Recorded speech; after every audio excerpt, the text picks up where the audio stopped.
करो start.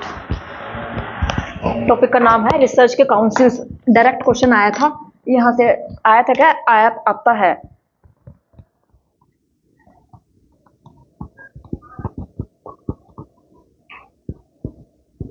First number पर लिखो ICSSR, ठीक है। सेकंड में इनके ईयर लिखने हैं कि ये कब आए थे, 1969। और थर्ड वाले में इनकी फुल फॉर्म लिखनी है।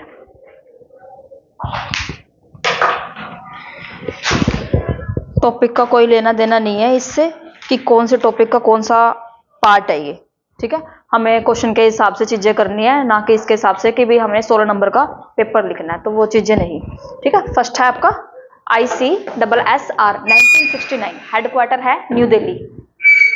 सेकंड लाइन है ना, उसी में लिख दो New Delhi, headquarter New Delhi है। फुल फॉर्म लिखो इसकी, इंडियन काउंसिल, इंडियन काउंसिल। ये जो इसका बीच का डबल एस है ना, ये डबल एस सोशल साइंस के लिए है। डबल एस पेपर में सीरिए इसी से ही पहचान होगी कि जो डबल एस वाला है ना वो सोशल साइंस से रिलेटेड है। सोशल साइंस यानी कि जो हमारे ह्यूमैनिटीज के सब्जेक्ट है ना, जितने भी आर्ट्स के सब्जेक्ट आते हैं वो सारे के सारे इसके अंदर इंक्लूड होंगे। अगर मुझे रिसर्च करनी है सोशल साइंस से किसी से भी रिलेटेड, तो मेरी जो रिसर्च की जो वो आएगी ना डिग्री आएगी, वो मेरी इसकी आएगी। जैसे अभी किसकी आ रही है, कुरुक्षेत्र यूनिवर्सिटी की आती है ना हमारी। कॉलेज से तो हमने की है, लेकिन हमारी जो डिग्री आती है वो कहाँ की आएगी, कुरुक्षेत्र यूनिवर्सिटी की, ठीक है। और कुरुक्षेत्र यूनिवर्सिटी के ऊपर भी, डिग्री के ऊपर भी लिखा होता है UGC लिखा होता है। और तीसरी टर्म लिखी होती है NAC, NA, NAC। आपके बच्चे यहाँ बैठे हुए हैं सर जी, सर है उधर से पढ़ रहे हैं वो।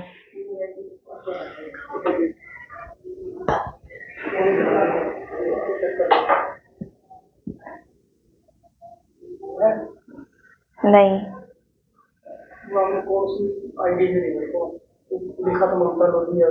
852 लिखा हुआ उस पे साथ में।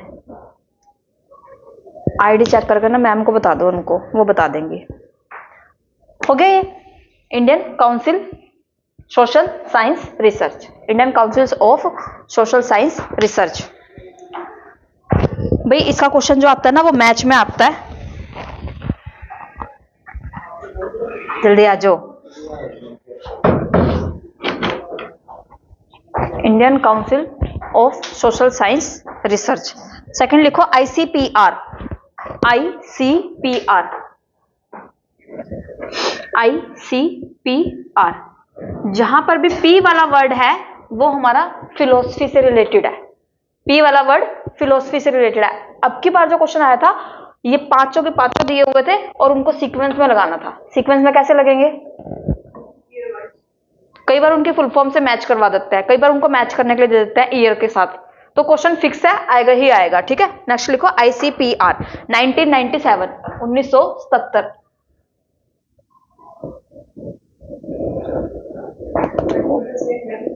हाँ जी, हेडक्वार्टर नहीं है इसका, उसका इंपॉर्टेंट था इसलिए लिखवाया, जिसका इंपॉर्टेंट नहीं है उसका मत लिखो। लिखो फुल फॉर्म लिखो इसकी, इंडियन काउंसिल।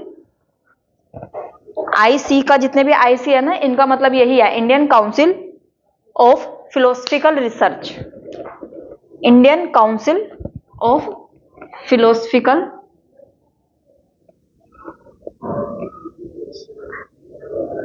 रिसर्च।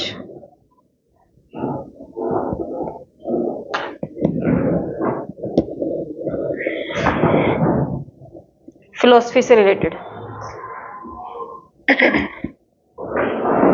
ठीक है। थर्ड पे लिखो ICHR, H वाला वर्ड हिस्टोरिकल से रिलेटेड है।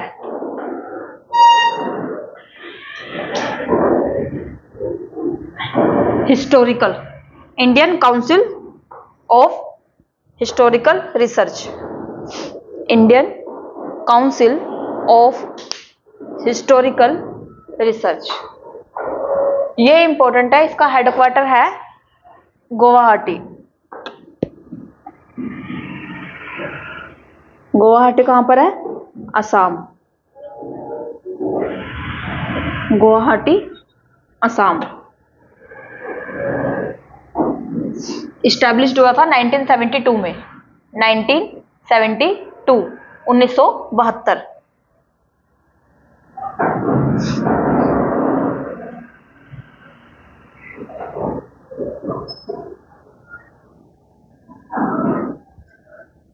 ठीक है। फोर्थ लिखो ICAR।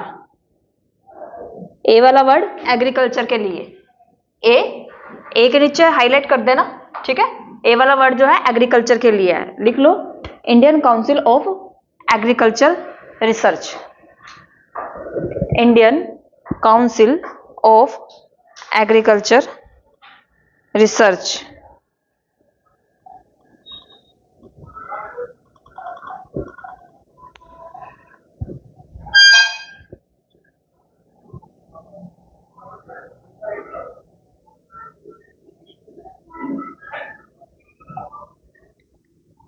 उन्नीस सौ उनतीस। नेक्स्ट है ICMR। ना कुछ नहीं।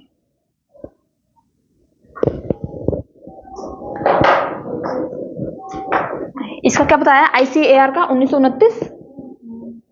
नेक्स्ट है 5 ICMR, M से मेडिकल, 1911 इस्टेब्लिश्ड हुआ था। देखो मेन जो काम है ना वो ये है, इनका नाम, इनका ईयर, कब इस्टेब्लिश होता है, इनकी फुल फॉर्म। अब जैसे जैसे आप पेपर सॉल्व करोगे ना, उसमें जिस टाइप के क्वेश्चंस आएंगे उस हिसाब से इनको मॉडिफाई कर लेना अपने हिसाब से, ठीक है। क्योंकि सबके अगर हम वो लिखेंगे तो सन बहुत सारे हैं, बहुत सारे लिखे हैं मैंने, टू द पॉइंट चीजें, उनमें सन ही आ रहा है, फुल फॉर्म ही आ रही है कि कौन सी यूनिवर्सिटी जो है कहाँ पर है, ये कहाँ पे है, वो कहाँ पे है। तो इतना हम नहीं कर सकते ना, दिमाग है, टैंकर नहीं है कि भरते जाएंगे, ठीक है। तो जितना जरूरी है उतना करो, बाकी क्वेश्चन के हिसाब से मॉडिफाई कर देना। कोई एक आधा, जैसे ICSSR की फुल पूछा हुआ है किसी क्वेश्चन में, किसी एक क्वेश्चन में, कि भाई ये किस चीज के लिए है। अब जब मुझे यहाँ से पता चल ही गया कि सोशल साइंस के लिए है, तो आगे तो मैं अपना आप कर सकती हूँ ना। सोशल साइंस में क्या होता है? ह्यूमैनिटीज होती है। ह्यूमैनिटीज में कौन कौन से सब्जेक्ट होंगे? सिंपल सी चीज है।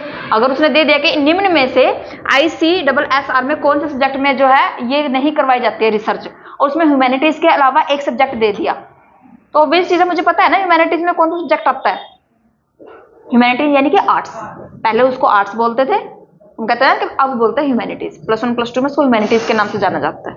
आज ICMR हो गया, P से फिलोसफिकल, H से हिस्टोरिकल, हिस्ट्री से रिलेटेड, A से एग्रीकल्चर से रिलेटेड, और M से मेडिकल से रिलेटेड। नेक्स्ट लिखो IS,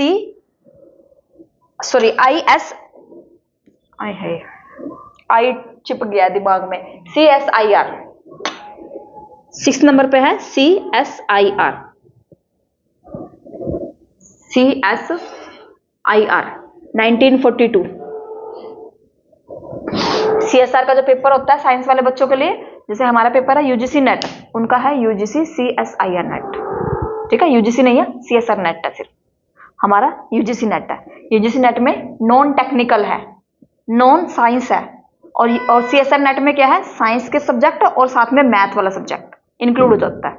लिखो इसके full form, council of scientific and industrial research, council of scientific and industrial research.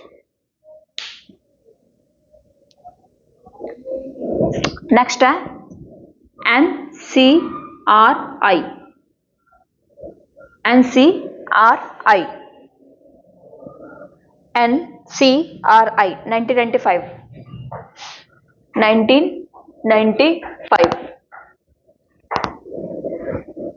लिख लो इसमें। नेशनल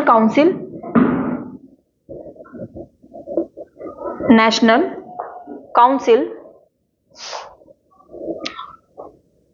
ऑफ रूरल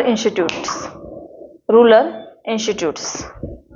ये वाले जो पेपर हुआ है ना, इनमें रूरल से रिलेटेड काफी सारी यूनिवर्सिटी पूछी गई है, तो इंपोर्टेंट कर लो इस पे, रूरल से रिलेटेड कि ग्रामीण में कौन कौन सी यूनिवर्सिटी जो कहाँ कहाँ पे बनाई गई हैं। National council of rural institute, R से रूरल, H से हिस्टोरिकल, अच्छा। एम से मेडिकल, पी से फिलोसफिकल, डबल एस से सोशल साइंस। सिंपल है। और इनकी वो डेट याद कर पड़ेगी सीक्वेंस में कि 72 में क्या आया था, 77 में क्या आया था, इस तरीके से पहले सन और फिर उसका नाम। ठीक है, नेक्स्ट लिखो। कितने हो गए, कितने हो गए? 7 हुए ना, एक और रह गया, कौन सा रह गया? PHIS, PHIS PC, PHIS PC 1990, PHIS PC 1990, 1990। Centre for studies, ये सबसे बड़ी फुल फॉर्म है। अगर इसका आया भी तो वो शॉर्ट फॉर्म में पूछेंगे कि भाई इसका ये कब आई थी, एस्टैब्लिश्ड हुई थी।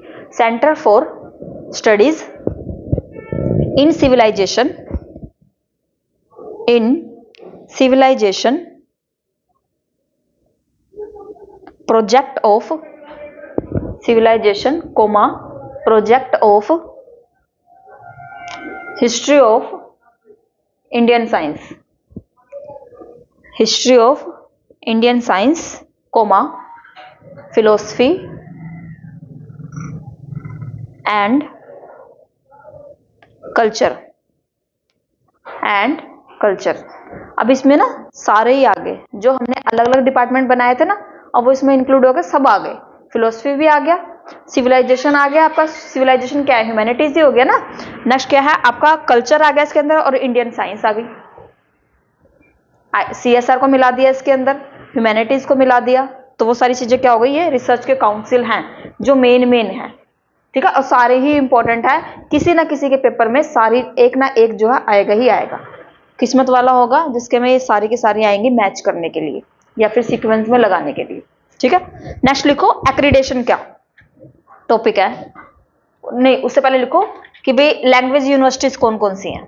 नेक्स्ट टॉपिक है लैंग्वेज यूनिवर्सिटी, लैंग्वेज से रिलेटेड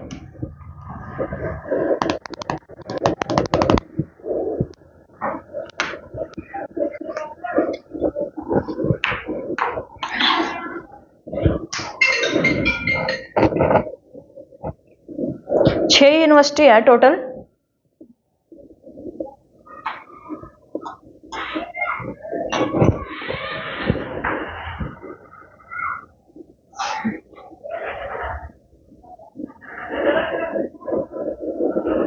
टोटल 6 यूनिवर्सिटी है, जिनमें से 3 जो हैं वो सेंट्रल यूनिवर्सिटी हैं, सेंट्रल यूनिवर्सिटी जो केंद्र के द्वारा बनाई गई है, और जो 3 यूनिवर्सिटी हैं वो डीम्ड यूनिवर्सिटी हैं। अब यहाँ पर पहले ये सुनो कि डीम्ड यूनिवर्सिटी होता क्या है। जब कोई भी यूनिवर्सिटी किसी एक चीज के लिए फेमस हो जाती है, एक पर्टिकुलर चीज के लिए फेमस है, जैसे अब हम शॉपिंग करने जाते हैं ना, किसी ऐसे शॉप पे जाएंगे जो किसी ना किसी चीज के लिए फेमस होगी। ठीक है, जैसे करनाल में कश्मीर वाला फेमस है ना, नॉर्मल बाजार में। ये वाला बाजार नहीं बोल रही मैं, कुंजपुरा रोड वाला नहीं, वो तो बहुत भारी बाजार है कुंजपुरा रोड वाला भारी है क्या, हल्का बाजार है? भारी तो वो है, वो बता रहे थे यहाँ पे वो मेन मार्केट में पड़ जाता है ना, वो उधर शोरूम हो गए, इधर नॉर्मल मार्केट है। तो नॉर्मल मार्केट में भी हाई पे वही है फेमस, कोई किसी एक चीज के लिए फेमस हो तो हम कहते हैं ना कि वो उस चीज के लिए फेमस है, वही है। डीम्ड यूनिवर्सिटी वही होते हैं जो किसी एक सब्जेक्ट के लिए फेमस होती है, बट उस एक सब्जेक्ट के साथ भी अलग अलग सब्जेक्ट जो है पढ़ाए जा रहे हैं। ठीक है, मेन तो है उसके लिए, लेकिन जैसे अभी ये खालसा कॉलेज है, खालसा कॉलेज नाम से ही पता चल रहा है कि सरदारों का कॉलेज है, पंजाबी के लिए फेमस है, सिंपल सी चीज है। लेकिन क्या सिर्फ वहां पे पंजाबी ही पढ़ाई जाती है? नहीं, उसके साथ में अदर सब्जेक्ट भी पढ़ाए जा रहे हैं, उसको बोलते हैं डीम्ड यूनिवर्सिटी, जो किसी एक पर्टिकुलर चीज के लिए फेमस होती है। और डीम्ड यूनिवर्सिटी, किसी भी यूनिवर्सिटी को डीम्ड यूनिवर्सिटी बनने के लिए उसका 20 साल का एग्जिस्टेंस होना बहुत जरूरी है।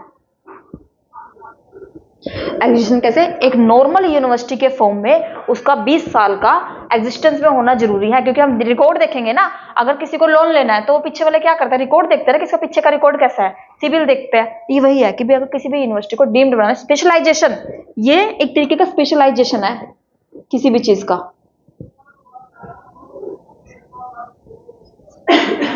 ठीक है, आ जाओ अब तीन जो सेंट्रल यूनिवर्सिटी हैं वो कौन सी है, वो रिलेटेड टू संस्कृत है। लिखो फर्स्ट यूनिवर्सिटी श्री लाल बहादुर, ऊपर से आ रही है आवाज, श्री लाल बहादुर शास्त्री सेंट्रल यूनिवर्सिटी है ये, श्री लाल बहादुर शास्त्री राष्ट्रीय, श्री लाल बहादुर शास्त्री राष्ट्रीय, हिंदी में लिखना, हिंदी में लिख लो कोई इशू नहीं है, राष्ट्रीय संस्कृत, राष्ट्रीय संस्कृत विद्यापीठ न्यू दिल्ली है ये। श्री लाल बहादुर शास्त्री राष्ट्रीय संस्कृत विद्यापीठ। राष्ट्रीय का मतलब क्या होता है, नेशनल ही होता है ना, तो वो किस में चली जाएगी, हमारी सेंट्रल यूनिवर्सिटी में चली जाएगी। सेकंड लिखो राष्ट्रीय संस्कृत, राष्ट्रीय संस्कृत विद्यापीठ तिरुपति, तिरुपति, राष्ट्रीय संस्कृत विद्यापीठ तिरुपति। थर्ड लिखो राष्ट्रीय संस्कृत, राष्ट्रीय संस्कृत संस्थान। पहले वाला था लाल बहादुर शास्त्री के नाम से, सेकंड वाला राष्ट्रीय संस्कृत विद्यापीठ तिरुपति, थर्ड वाला है राष्ट्रीय संस्कृत संस्थान, और ये न्यू दिल्ली है, न्यू दिल्ली राष्ट्रीय संस्कृत संस्थान। ऊपर वाले दो विद्यापीठ है और नीचे वाला क्या है, संस्थान है, इंस्टीट्यूट है, ठीक है, न्यू दिल्ली। अच्छा एक काम अब आपका है कि ये इस्टेब्लिश्ड कब हुए थे, इनका ईयर जो है गूगल से ढूंढ के लिखना, ठीक है, और लिख के ना ग्रुप में सेंड कर देना, ठीक है, कॉपी में लिखोगे अपने, वो लिख के बस सेंड कर देना। नेक्स्ट लिखो डीम्ड यूनिवर्सिटी कौन सी है। डीम्ड यूनिवर्सिटी किसी एक पर्टिकुलर फील्ड के लिए फेमस होती है, particular famous for one field, particular famous for one field. लिखो इसके अंदर फर्स्ट है English and foreign, English and foreign language university, English and foreign language university Hyderabad, Hyderabad. Second है महात्मा गांधी, देखो उसमें एक तो लैंग्वेज आ गई इंग्लिश पहले वाले में और दूसरी लैंग्वेज क्या आ गई फॉरेन, तो स्पेशलाइजेशन हो गया ना, ठीक है। सेकंड है महात्मा गांधी अंतरराष्ट्रीय, महात्मा गांधी अंतरराष्ट्रीय हिंदी विश्वविद्यालय, हिंदी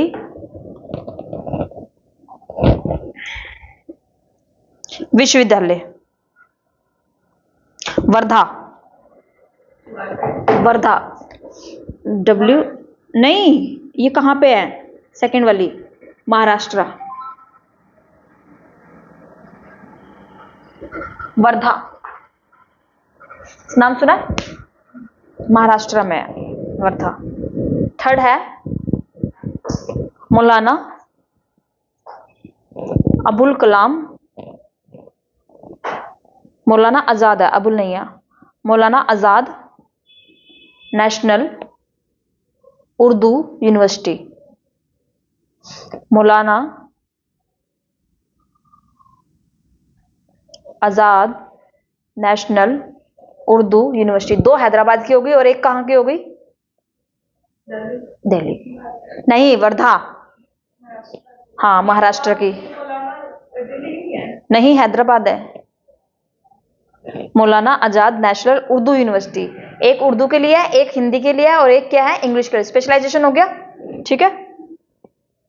ये 6 आपकी लैंग्वेज यूनिवर्सिटी है, 3 यूनिवर्सिटी सेंटर है और 3 यूनिवर्सिटी आपकी डीम्ड है। अच्छा एक क्वेश्चन आया हुआ है, इस बार पूछा हुआ था, तो मिक्स करके दिया हुआ था, लाल बहादुर शास्त्री वाली यूनिवर्सिटी दी हुई थी और दूसरी यूनिवर्सिटी दी हुई थी, उनके ईयर पूछे हुए थे, ठीक है, मिक्स कर देते हैं सारी यूनिवर्सिटीज को, कि यहां से एक उठा ली, एक उधर से उठा ली, एक उधर से उठा ली, उनका तो क्वेश्चन तैयार हो गया, हमारा दिमाग का दही हो गया, ठीक है। नेक्स्ट लिखो क्लासिकल लैंग्वेज कौन कौन सी है, क्लासिकल लैंग्वेज बहुत रेयर है, क्वेश्चन आए बहुत रेयर, बट फिर भी लिख लो, लैंग्वेज की यूनिवर्सिटी लिखी है तो। क्लासिकल लैंग्वेज कौन सी होती है?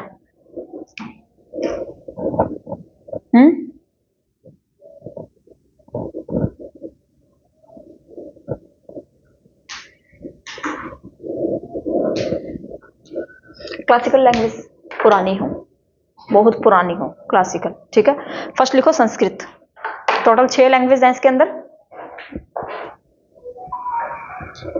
First Sanskrit, second Tamil, third है तेलुगु, फोर्थ कन्नड़,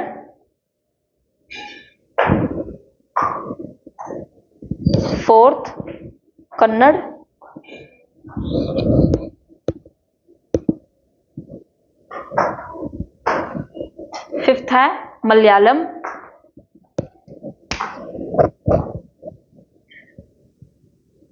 बोलना जरा कौन कौन सी थी? संस्कृत, तमिल, तेलुगु,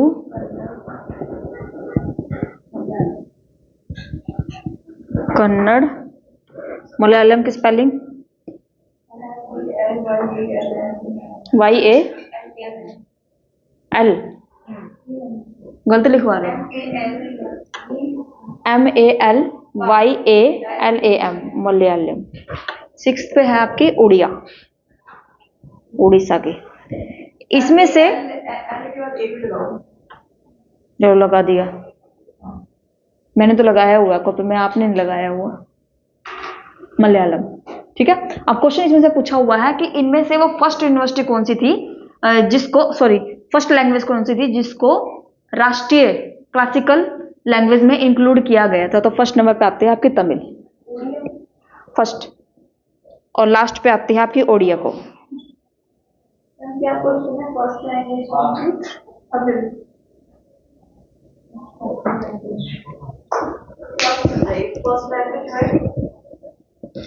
क्वेश्चन ये पूछा हुआ था कि क्लासिकल लैंग्वेज में फर्स्ट लैंग्वेज कौन सी इंक्लूड की गई थी।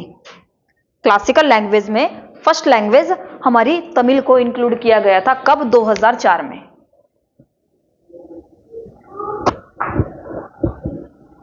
ठीक है, फर्स्ट से मतलब है और हमें लास्ट से मतलब है, और कुछ नहीं लिखना है, ठीक है। और लास्ट वाली जो है वो 2014 में ऐड की गई है क्लासिकल लैंग्वेज में।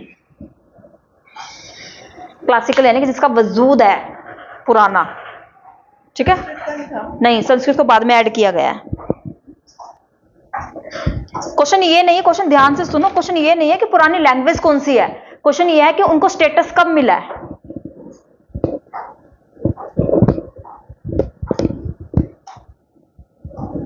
क्वेश्चन ये नहीं है कि पुरानी लैंग्वेज कौन सी, क्वेश्चन ये कि क्लासिकल लैंग्वेज का स्टेटस कब मिला उनको। हाँ, और किस किस को मिला? 6 टोटल को मिला है। 6 में से हमारी सबसे पहले तमिल थी और सबसे लास्ट में ओडिया को मिला है। हिंदी आई ही नहीं है इसमें।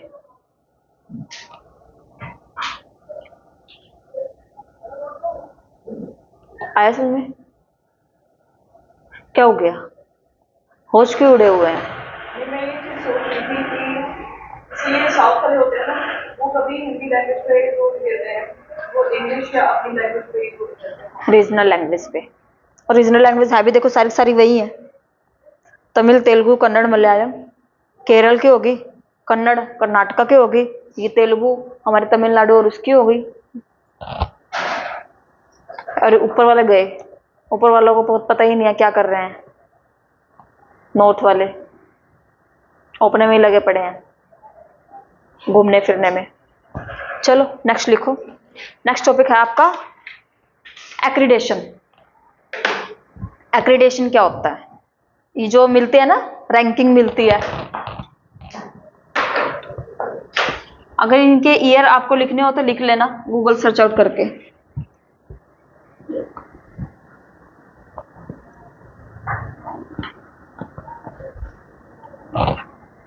एक्रीडेशन क्या होता है भाई?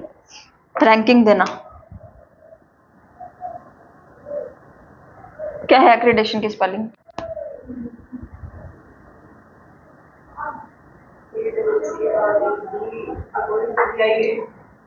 DI आएगा कि DA आएगा?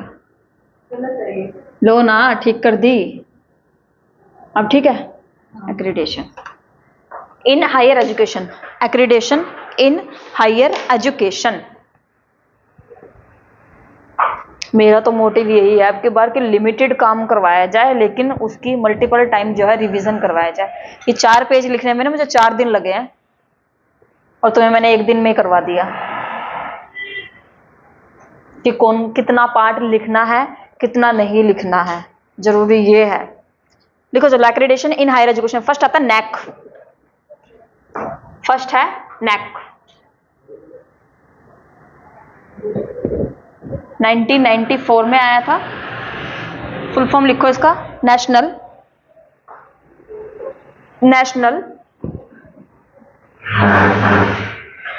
असेसमेंट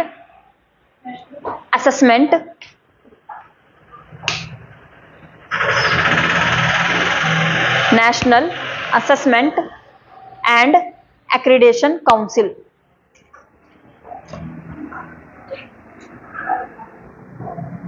नेशनल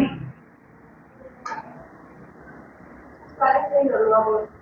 हाँ, उसमें ई एजेंसी है, एक्रेडिटेशन होता है। आपने ही बताया था। मैंने ज़्यादा ध्यान नहीं दिया था। मेरी कॉपी में तो ठीक लिखी हुई है, ACCREDATION, TATION। तो फिर वापस भी गलत लिखते हो। बस ऐसे ही है, मेरा मन करता है। अब ये ठीक है, असेसमेंट की स्पेलिंग ठीक है। National assessment and accreditation council. भाई ऐसा है भाई, हमारा तो हाथ तंग है इंग्लिश में। काउंसिल्स में ऐड नहीं होता ये, हाँ, जो कि पीछे काउंसिल्स दिखाए हैं। तो काउंसिल तो नहीं, उसमें नहीं ऐड होएगा, ये एक्रीडेशन के लिए है ना।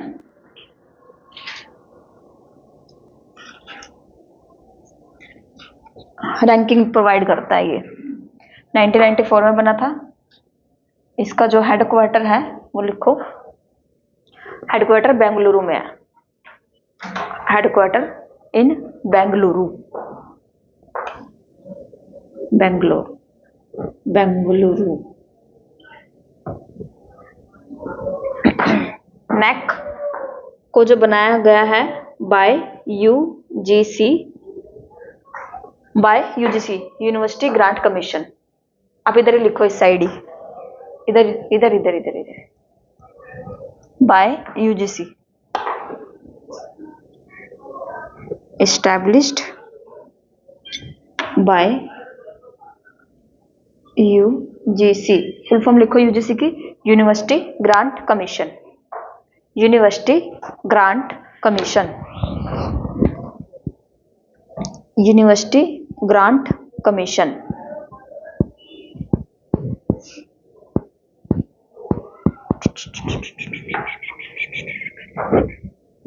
नैक जो है अपने आप में इंडिपेंडेंट है,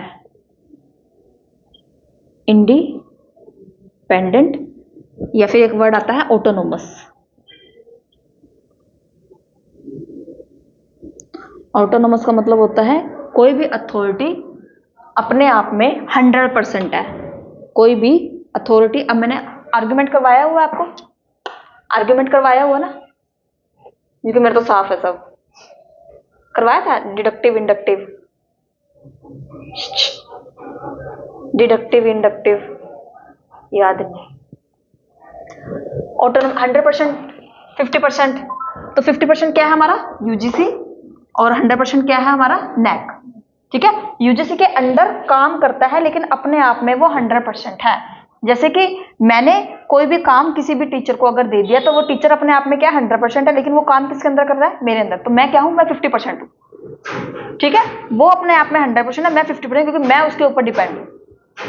वो तो सिर्फ सैलरी के लिए मेरे ऊपर डिपेंड है, मैं काम के लिए उसके ऊपर डिपेंड हूं। तो वो चीज क्या हो जाएगी, नैक अपने आप में 100%, क्योंकि नैक का काम ही रैंकिंग देने का, और कोई काम नहीं है। लेकिन यूजीसी का काम अलग अलग फील्ड में चीजों को देखने का।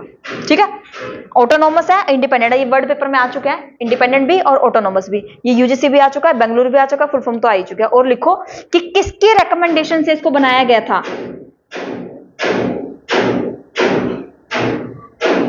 recommendation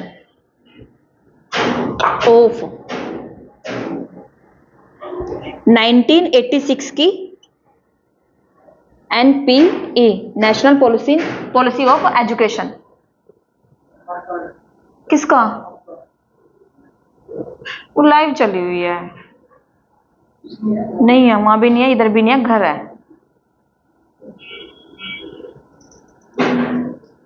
हाँ, कहाँ पहुंचे हम? बुलवा के चले गए, एक लाइन अपने साथ लेके चले गए। वो किसकी रिकमेंडेशन से इसको बनाया गया था? NEP national policy of education, जो 1986 में आई थी, और उसके बाद 1992 action of plan, action of plan या फिर एक्शन ऑफ प्रोग्राम।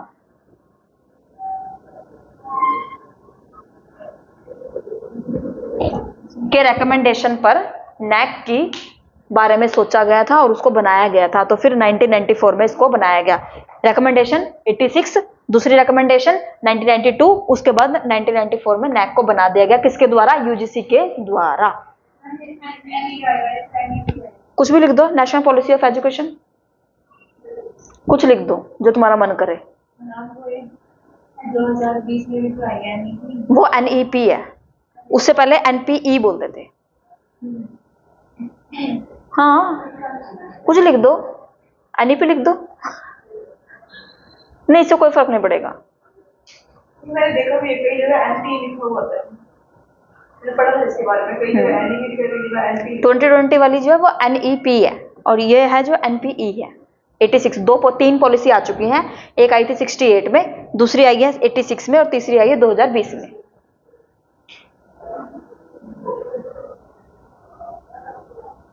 ठीक है, नेक्स्ट लिखो। अब इसको बनाया किस लिए गया था? एक्रेडिटेशन के, इसको क्वालिटी को इंक्रीज करने के लिए। देखो, अगर मैं किसी को रैंकिंग दे रही हूँ, मैं टेस्ट ले रही हूँ किसी का, तो ऑब्वियसली क्या होगा? वो डिग्रेड होगा या अपग्रेड होगा? मैंने एक बंदे को तो दे दिए 4 रैंक, मैंने दूसरे वाले को दे दिया 1 रैंक, तो वो एक वाला क्या सोचेगा कि मेरे को भी 4 चाहिए, और उसके लिए क्या करेगा? वो अपने अंदर इंप्रूवमेंट करेगा। तो उसके ये किसके लिए था? इंप्रूवमेंट करने के लिए था। किसके अंदर? हायर एजुकेशन के अंदर। अब क्वेश्चन पूछते हैं कि हायर एजुकेशन की, इस बार भी क्वेश्चन आया है, ये हायर एजुकेशन की एज क्या है? 18 से 23 साल। और इसको ये नहीं पूछते कि हायर एजुकेशन की एज क्या है, वो पूछते हैं GER, ग्रोस एनरोलमेंट रेशियो क्या है? ग्रोस एनरोलमेंट रेशियो, ये यही है हमारा higher education. Gross enrolment ratio in higher education कितना है? 18 से लेकर 23 साल। 18 में बच्चे की +2 हो जाती है, उसके बाद ग्रेजुएशन चलती है उसकी, और उसके बाद पोस्ट ग्रेजुएशन, टोटल 5 साल हो गए ना ये। तो 18 से लेकर 23 साल। इस बार भी पेपर में आया है ये, अगस्त वाले में भी और इसमें भी ये क्वेश्चन। और लास्ट जो क्वेश्चन आया था ना ये वाला, ये पूछा गया था 2020 में, और उसके बाद 24 में दोबारा से आ गया। ठीक है, नेक्स्ट लिखो, इसके अंदर वर्ड लिखो, नेक के अंदर। ये एक स्टैट्यूटरी बॉडी है।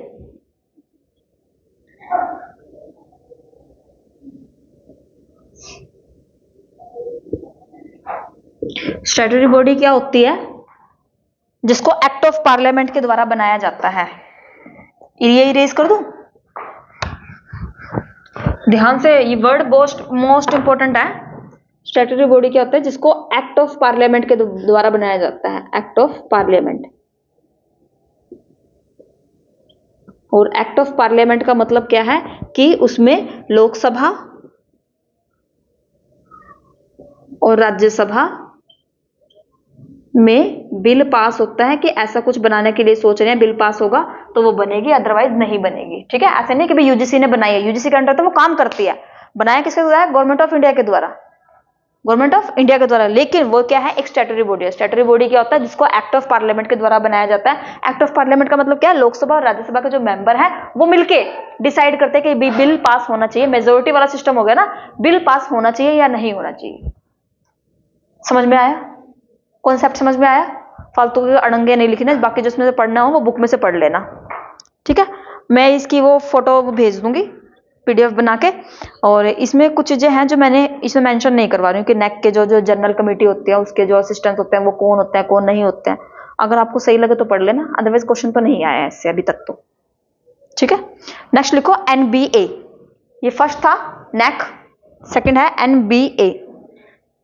अच्छा, NAC जो है हमारे UGC के लिए है, UGC नॉन टेक्निकल के लिए, हमारे ह्यूमैनिटीज वाले के लिए, जिसका पेपर UGC के अंदर होता है वो NAC को वो रैंकिंग देती है। लेकिन जो टेक्निकल वाले बच्चे होते हैं, जैसे जो इंजीनियरिंग कर रहे हैं, टेक्निकल का कुछ भी कर रहे हैं, उनकी रैंकिंग कौन देता है? उनकी रैंकिंग देता है NBA।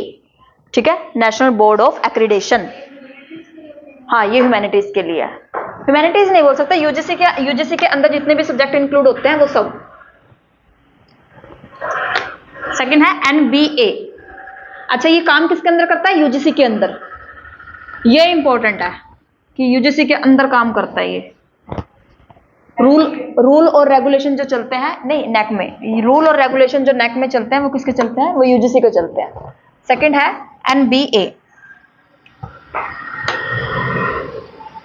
NBA national board of accreditation,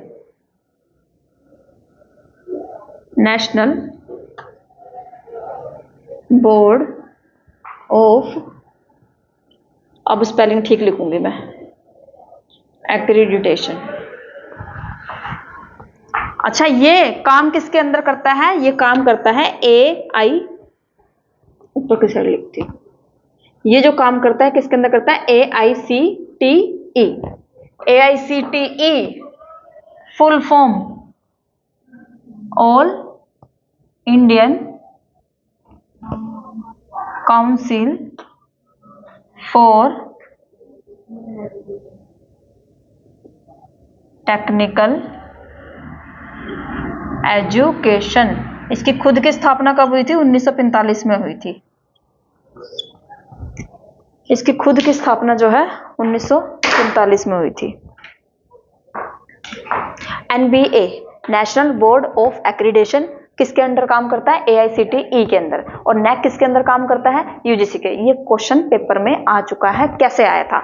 statement 1, NAC जो है AICTE के अंदर काम करता है, और जो NBA है वो आपका NAC के अंदर काम करता है। और जिनका दिमाग में गंद भरा हुआ था वो टिक कर रहा है, दोनों स्टेटमेंट करेक्ट है, क्योंकि स्टेटमेंट तो करेक्ट है लेकिन लास्ट वाला नाम जो ऊपर आना चाहिए था वो नीचे कर दिया, जो नीचे आना चाहिए था वो ऊपर कर दिया। अब जिनको इनके अंदर डिफरेंस नहीं पता, यूजीसी के अंदर और AICTE के अंदर, वो तो क्वेश्चन गलत करके आए होंगे, सिंपल सा क्वेश्चन था वो गलत करके आए होंगे। और जिनको पता था कि भाई AICTE किसके लिए है और हमारा NAC उसके लिए, UGC किसके लिए है, वो डिफाइन कर सकते थे। ये टेक्निकल के लिए नाम आ गया ना इसमें, टेक्निकल के लिए AICTE all India council for technical education. अब लिखो NBA के बारे में। NBA इसकी स्थापना भी 1994 में हुई थी भाई, 1994 में। सेम वही, ये भी ऑटोनोमस है। ऑटोनोमस क्यों है भाई? क्योंकि काम तो उसके अंडर कर रहा है, लेकिन इसका काम भी क्या है? सिर्फ रैंकिंग देने का। सेम दूसरा नाम इंडिपेंडेंट। इंडिपेंडेंट टेक्निकल कोर्सेज के लिए है ये, टेक्निकल कोर्सेज के लिए लिख लो, टेक्निकल कोर्सेज। एक line special, not related to funding. ये फंड प्रोवाइड नहीं करता है, यूजीसी फंड प्रोवाइड करता है, यूजीसी फंड प्रोवाइड करता है, लेकिन AICTE फंड प्रोवाइड, ये NBA फंड प्रोवाइड नहीं करता। फंड प्रोवाइडिंग का काम कौन करेगा? AICTE। देखो, जो जिसके अंडर काम कर रहा है फंड तो वही प्रोवाइड करेगा ना। जैसे इधर हो गया UGC और AICTE, NBA इसके नीचे काम कर रहा है और NAC इसके नीचे काम कर रहा है, तो फंडिंग कौन देगा? फंडिंग देंगे ये ऊपर वाले। फंडिंग यानी कि जो फंड आता है, जैसे हमारी स्कॉलरशिप आती है वो कहां से आती है? UGC से आती है। तो वो चीज क्या है, ये ध्यान से, कि फंडिंग कौन प्रोवाइड करेगा? NAC फंडिंग प्रोवाइड करेगा? नहीं, ये सिर्फ रैंकिंग देने के लिए, ये सिर्फ रैंकिंग देने के लिए। इस कॉलेज की ये रैंकिंग है, इस कॉलेज की ये रैंकिंग है। इंस्पेक्शन चलती है कॉलेज में, कॉलेज को सुंदर बनाया जाता है, इधर उधर गमले लगाए जाते हैं, झंडे लगाए जाते हैं। देखिए कॉलेज की रैंकिंग, जब इंस्पेक्शन होती है, जगह जगह वाटर कूलर लगाया। हमारे टाइम पे इंस्पेक्शन हुई थी तो जगह जगह कॉलेज में वाटर कूलर लगा दिए, और थोड़े दिन बाद वो हटा दिए। हमें तो ये पता ही नहीं था कि भी इंस्पेक्शन की टीम आई हुई है। जगह जगह बोर्ड लगाए हुए हैं हर एक डिपार्टमेंट के बाहर, मतलब सुंदर सा गमले, क्लास के अंदर गमले रखे हुए हैं। उसके 10 दिन बाद 15 दिन बाद जब भी मतलब वो हो गई टीम, चली गई, आके वाटर कूलर उठा के रख लिया। मेरा क्वेश्चन है जैसे ये एआईसीटी जो है ये तो एनपी के बाद आई, लेकिन फिर भी इसको फंड कर रही है। एनपी पहले आई ना? कहाँ आई है एनबीए पहले? एआईसीटीई 1945 में आई है, ये 1994 में आई है। अच्छा वो शुरुआत में ठीक है, ठीक है माने गलत। ठीक है, नेक्स्ट लिखो, लास्ट है AB, accreditation board. AB accreditation board. हाँ जी, दोनों फंड प्रोवाइड कर रहे हैं। हाँ वो हायर अथॉरिटी है ना, यूजीसी फंड प्रोवाइड करती है ह्यूमैनिटीज वालों को और एआईसीटीई फंड प्रोवाइड करते हैं। अब जैसे मेरा जेआरएफ हुआ तो मुझे अगर फंड मिलता, मैं पीएचडी में एडमिशन लेती, मुझे अगर फंड मिलता तो कौन देती? यूजीसी देती। लेकिन अगर मेरा पेपर एआईसीटीई में होता, टेक्निकल से रिलेटेड होता, गेट एग्जाम जाता है उसमें, गेट का एग्जाम, वो क्वालिफाई होता तो फिर मुझे स्कॉलरशिप कहाँ से आती? वहां से आती, एआईसीटीई के। ठीक है, नेक्स्ट है last AB, accreditation board. A B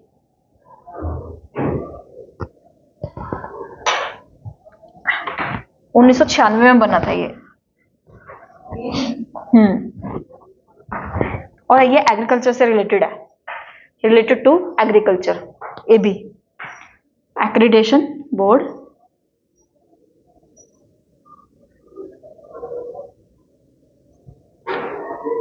कितने रिलेटेड टू एग्रीकल्चर। और एग्रीकल्चर से रिलेटेड हमने अभी काउंसिल लिखी है पीछे, क्या नाम था? ICAR, full form Indian council for agriculture research, यही था। कब आई थी?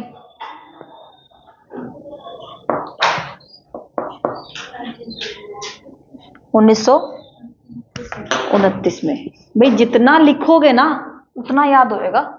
हायर एजुकेशन, एनवायरमेंट, जितना लिखोगे बार बार बार बार बार बार, जितनी बार लिखोगे उतनी बार याद होगी। ये मत सोचना कि मेरा ये टॉपिक जो है हो चुका है, मैंने ये कॉपी में लिख लिया तो उसको दोबारा लिखना नहीं है। रफ में लिख लो बट लिखो, जितनी बार लिखोगे उतनी बार याद होगा। मेरे ये नोट्स पता नहीं पड़े हुए हैं, लिखे हुए हैं, पता नहीं कहाँ पड़े हैं। मैंने देखी, बुक उठाई, गूगल उठाया, दोबारा लिख दी, कितना ही टाइम लगा। जितने ज्यादा शॉर्ट करते जाओगे चीजों को उतनी ज्यादा एक्यूरेसी आती चली जाएगी। लिखो नेक्स्ट, ए बी हो गया, एग्रीकल्चर बोर्ड। ये आपका एक्रीडेशन का टॉपिक कंप्लीट है। लैंग्वेज वाला हो गया, क्लासिकल लैंग्वेज का हो गया।